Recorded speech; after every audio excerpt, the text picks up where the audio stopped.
মুসলিমিন ওমর রাদিয়াল্লাহু তাআলা আনহু যখন ইন্তিকাল করেন, ওনাকে যখন গোসল করাতে যান, ওনাকে গোসল করানোর সময় লক্ষ্য করে দেখে ওনার পিঠের মধ্যে চাবুকের আঘাত, বেতের আঘাত। যারা গোসল করালেন চোখের পানি ফেলে কান্দে আর গোসল করায় আর কান্দে। আমিরুল মুমিনিন এমন ব্যক্তি ছিলেন যাকে শাসন করার ক্ষমতা আরবের মধ্যে কারো নাই। শুধু আরব নয়, আশপাশে যতগুলি দেশ আছে এমন কোন ব্যক্তি নাই তার সামনে এসে উঁচু গলায় কথা বলবে আর শাসন করা তো দূরের কথা। কিন্তু আমিরুল মুমিনিন খলিফাতুল মুসলিমিন ওমরের পিঠের মধ্যে চাবুকের আঘাত, বেতের আঘাত, কি ব্যাপার? এই আঘাত কোথায় থেকে আসলো? আব্দুল্লাহ ইবনে ওমর রাদিয়াল্লাহু তাআলা আনহু চোখের পানি ছেড়ে দিয়ে কান্দে আর বলে, এ আরবের মানুষেরা, আমার বাবার পিঠের মধ্যে যে আঘাত দেখছো, চাবুকের আঘাত, বেতের আঘাত,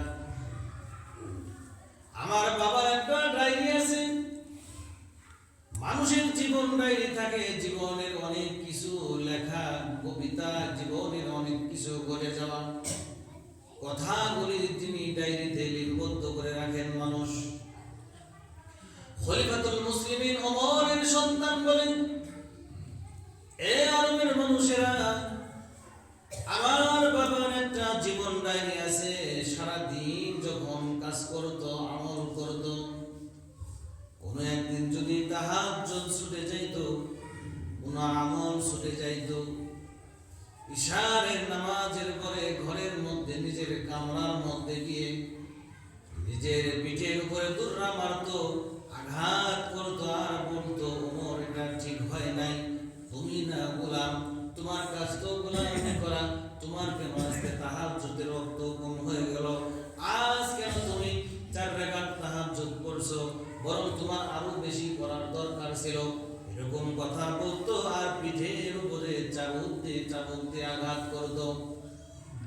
একজন আমিরুল মুমিনিন জান্নাতের অনুমোদন প্রাপ্ত সাহাবী, সকাল থেকে সন্ধ্যার হিসাব নিয়ে যদি চাবুক দিয়ে পিঠের মধ্যে আঘাত করতে পারে, ও মিয়া, তুমি আমি তো মুসলমানের সন্তান। 2024 সাল থেকে 25 সাল আসলো, একটা বছর জীবন থেকে অতিবাহিত হয়ে গেল। আমার আপনার আমলের কোন অবস্থা, কোন হালত? এমন হতে পারে 2024 সালে যে গুনাহ করেছি সারা জীবন